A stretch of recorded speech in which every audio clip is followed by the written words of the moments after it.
moving on to what could very possibly be my favorite project, and honestly maybe the thing I'm most excited about here is the exhaust. So it's kind of been a mess to get to where we're at this point, but I think I finally got everything I need to make this happen, so I'm going to go ahead and start working on it. What the dealio here is I'm going to be running 2.5-inch stainless pipe with an X-pipe out to boom tubes out the side here. And I wanted to do headers, I just barely could make manifolds fit in here, so we're going to run with manifolds for now. I honestly don't think it's going to be like a huge deal, like restrict flow that much, nor will that really affect the engine or the car that much, I don't think so. I mean, it's not like it's obviously a specific like high performance race car or anything, so it's not that big of a deal to me. I just need something that'll actually work. That's kind of the name of the game here, and like I said, it's been a struggle to get to that point. So the manifolds I got on this right now are S10 LS swap manifolds, and a bunch of other guys like in the A-body LS group or Mopar LS swap group say these fit Dusters or A-bodies, but then again, everyone's engine placement setup is different, so I wasn't like totally sure on if I trusted it or not, but I went ahead with them because I thought they would clear my steering box, and well, they didn't entirely, which is fine. I ended up having to trim the adjuster bolt down here, and then there's one more of these like bolts that hold this cap down on the back there. I had to trim that down a little, but other than that, these things fit in there pretty sweet. This side was the issue, this side no issue. I mean, they hug the block really nice, and the cool thing is the flange on the back is on a 45 opposed to just coming down like straight where a 90 would have to go up into it. Now, getting these manifolds alone was an issue because it seemed every place in existence had them on back order for multiple months. I guess, I don't know, they're a hot item or something. People really want them, so I had to get these in from Canada, and they actually got here pretty quick, so I was happy with that. But yeah, it was a struggle to get them, but I'm glad we got them. Glad we got them fitting and everything, because at first I was going to use these LS3 manifolds, but they also wouldn't clear the steering box, and as you can see, the flange on the back would have had to have a 90 going up, and these just look weak compared to these in here now. So I'm happy with those. Those look pretty sweet. And I got every other part and piece. I just got like an X-pipe kit from Summit, so it came with the X and then 4 45-degree bends there.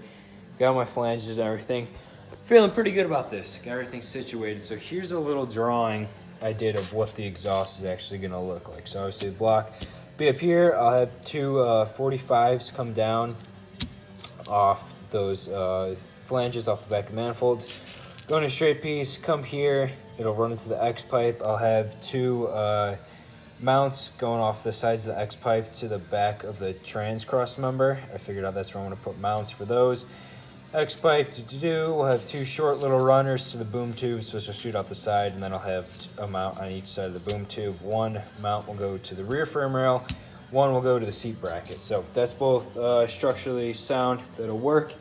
And these are the boom tube spec here. These are made by Dr. Gas. I did not get them from them because they went out of business, unfortunately. So I got these off Facebook. They're pretty sweet. I guess you could say they're legit, but technically they're not because they have the baffles in them, which, for whatever that's worth, I guess that's good for having it on the street. I still think this thing's gonna be pretty loud with the cam and everything. So I'm pumped for that. But these are definitely more legit than the other little one that I had on with the slant. So these look pretty sweet sticking out the side. The only downside is they don't have a transition piece, obviously, to a circle tube. These were going to be made for a oval tube car. So I kind of got a plan for that. I think I'm just going to weld a plate on the back, in all honesty. Weld the plate, then just drill a 2.5-inch hole and weld it around here, because I don't think I have the skill or ability to really make it's not even an oval, it's like a rectangle with rounded corners down to a 2.5-inch circle. That's a little above what I can do right now. So I think plate, just with a tube welded on there. I think that'll work. And then these things were pretty rusty, so I still have to finish going through and wire wheeling them, and then cut the ends, obviously, on an angle to match the angle of the rocker. This exhaust here is starting to get a little bit tricky, but we're making some progress. So I got the X-pipe all situated and in place.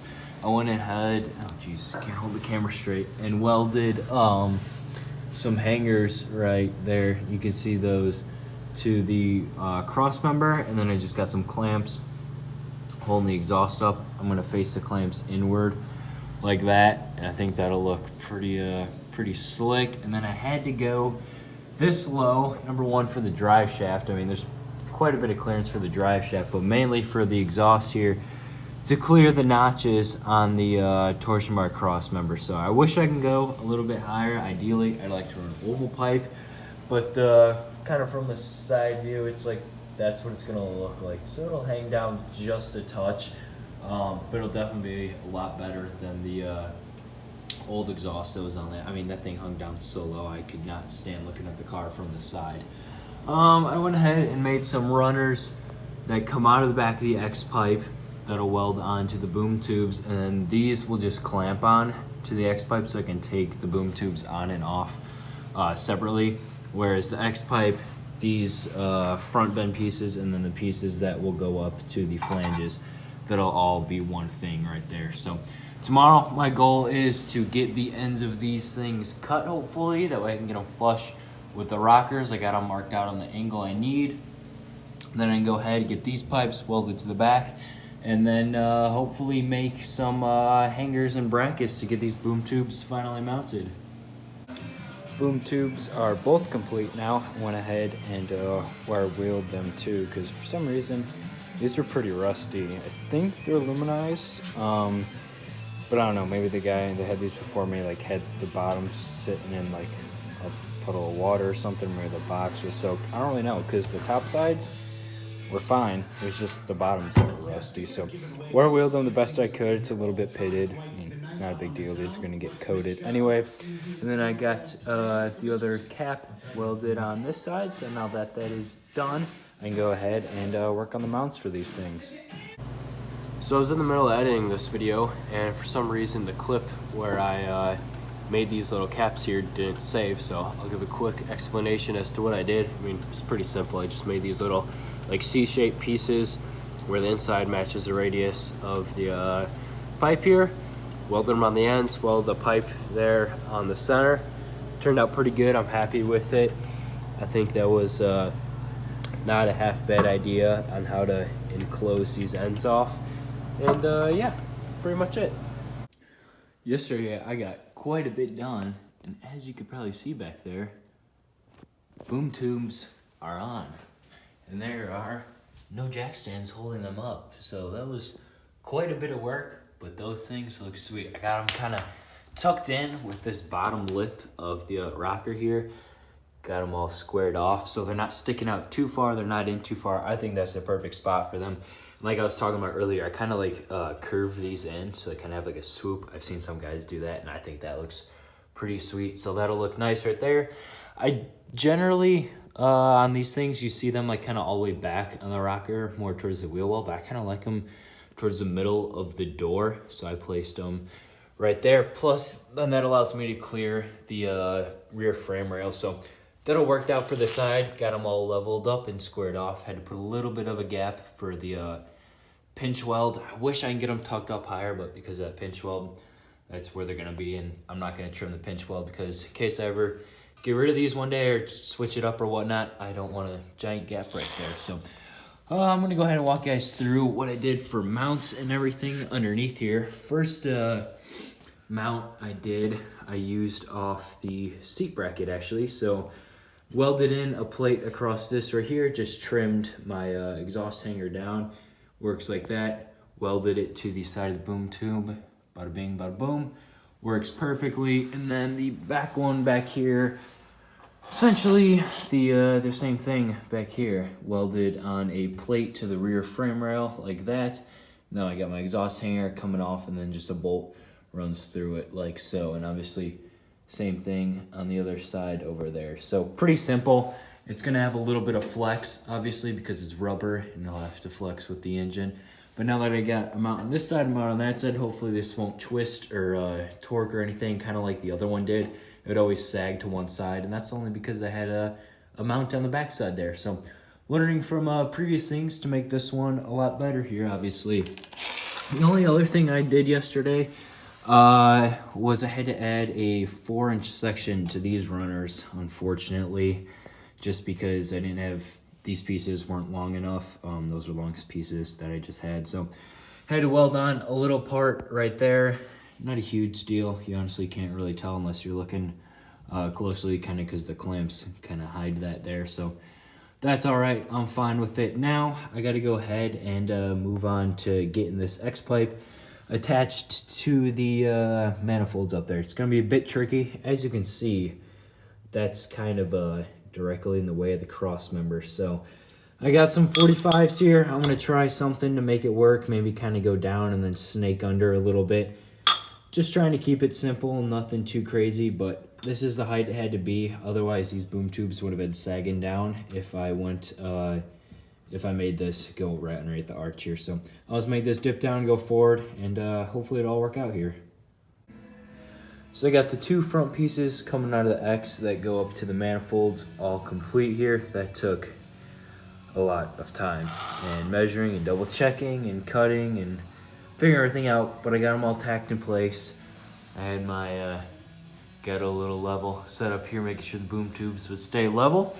And I got my level on the front runners here. Now the tricky thing was trying to make them level, but also look like right with the frame rails along with the rockers on the side here. So just because that says it's level on there, you know, it may not look level with the frame rail from a side profile. So I got these both level. They go on a slight angle up just because the frame rails are on an angle down, but both sides match. And honestly, unless you're looking at it directly from the side, it is very hard to tell. So I'm happy with where it's at. It's tucked up nice and neat there. I ended up not having to do any bends coming out of the X here. I kind of tweaked it around, messed with the rubber mounts on the boom tube here while keeping these level, and I got it to a spot where it's close to the what you call it, cross member here, but there's definitely a gap there, so when it flexes or whatnot, I think we'll be all right here. And on this side, I ended up making a runner that comes out of the X,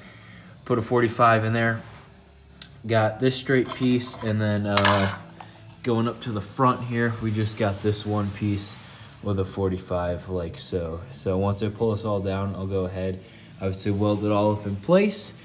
I dig it, and I'll show you guys what the other side looks like. Now this side was a little more tricky because I had to clear the torsion bar with the engine being offset a little bit, as well as the starter and the bell housing there. So I got a piece coming down. Let me see, kind of tricky to show, but I got that piece coming down on it's kind of like a wide 45 with the way I got it cut, and then I got a 90 in here with a short piece going back into this piece, into this 45 right here. So you see if I can show it from the side what it kind of looks like. But I actually did this one first. This one, I don't want to say was easier than the other side, but I feel like this one went pretty smooth actually.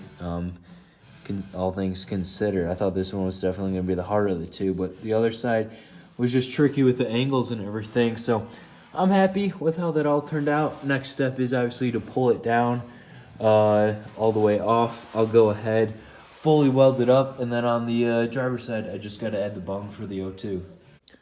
Well, the exhaust is all complete, as you can see. Got my O2 over there, all welded on, everything welded up. And I'm pretty happy with it. I just laid the old exhaust here just to kind of compare and see the differences between them and whatnot, just to see. I don't know, it's kind of cool. Obviously, this one was just kind of made out of scraps and isn't the best looking back. And when I made it, obviously I knew wasn't that good. As you can see, quite atrocious. But you know what? It held up, it worked, and it sounded cool. And I liked it. But now looking at this, I think that's a decent amount of improvement over about a year and a half. This still isn't obviously the best. There's a long ways to go, but I'm pretty happy with how it turned out so far. It was tricky getting some of these welds down and everything. It's only like the third time I've ever welded any pipe or tubing, and like the second or third time I've ever done stainless as well. So that was a little bit tricky. Did some practice stuff, but I don't know. I'm happy with it. Definitely will hold up. I think that looks pretty sick. So right now I'm gonna go ahead and paint the boom tubes and whatnot. Get that all situated, but man, that was pretty freaking sweet from the top down here. I dig it. I'm happy with how it turned out. I figured I'd show this probably because I don't know, some other people might have questions about what paint to use for these, just like I did. But when I talked to the guy, Dr. Gas, on the phone a couple months back, he said use this stuff, barbecue and stove paint. So went ahead, got some cans of it, just painted the boom tubes that color. Like I stated earlier, I went ahead and painted the back like caps too, and then the weld, so those will be protected. As you can see, it like goes on glossy, but it dries like this really like kind of like chalky color. So he said this stuff cures really well on these, so I'm gonna take his word for it, and we'll see how these turn out once they're done.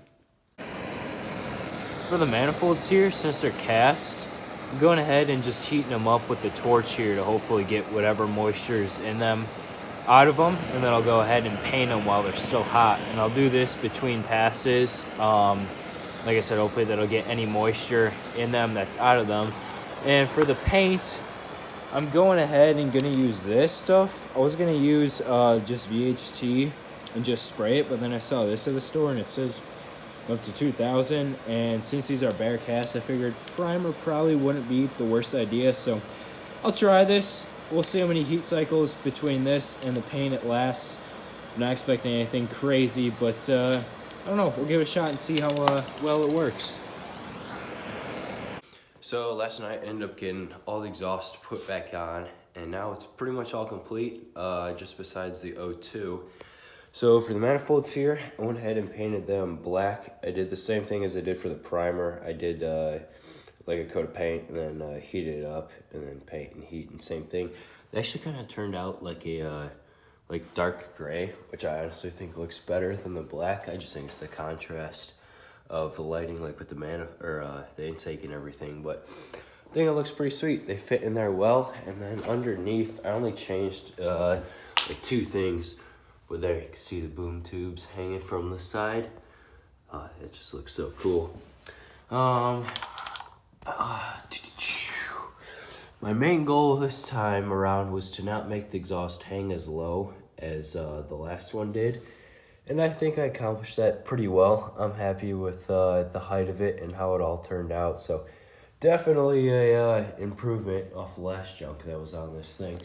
But as you can see up here, I went ahead and just painted and undercoated all those brackets that I made, everything that was welded on to the rear frame rails and whatnot. Just clean all that up so I could bolt the exhaust back on. Then I had two hangers on the back of the cross member right here, and then one on the other side as well. I ended up cutting those off because when I kind of repositioned the X-pipe here, the hangers obviously weren't going to work on the part where it's turned. So I was like, oh, I'll just put them on the front of the cross member. And when I was mocking that up, that also really wasn't going to work. And then I was kind of thinking, I'm like, do I really need them? I mean, it's pretty sturdy as is. So I'm just going to go without them. I don't think that'll be an issue. I mean, I got two mounts on the end here, and then obviously the bolts up on the flanges to the manifold, so I think that'll work pretty good. The only thing left really to do is just run my O2 down, but you could see here the connector for it right here. It almost reaches the bung, and then there's probably another foot of wiring that plugs into this until you get the actual O2 sensor. So I'm gonna make a bracket up here somewhere, I think, and then I'll just kind of coil it up and then have the sensor plug in right there.